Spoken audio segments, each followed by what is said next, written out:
ជ័យទឹកដីជីដែនស្នេហ៍ខ្ញុំមែនតែគេច្រណែនគេចង់កាល័យប្រវត្តិជូចត់បងហើយនឹងស្រីអូស៊ូចាប់ដៃសច្ចាបន្លែងតែគេចង់ក្បែរស្នេហ៍ថែនួនល្អ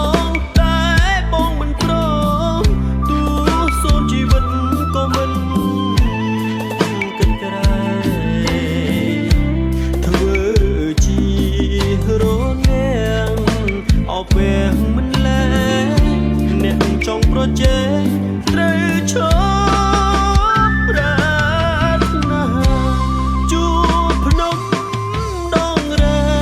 នបន្ទាយអំពើអូនកុំទៅថាបងសាវអាអូ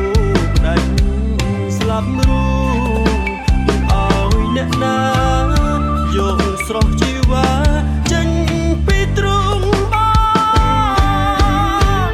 ប្រាសាទតាមនគេចង់បបផ្លៃទាំងដឹងថាថ្លៃ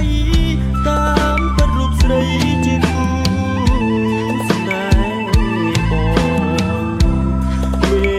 បានឹងតាក្របីជាសាងសី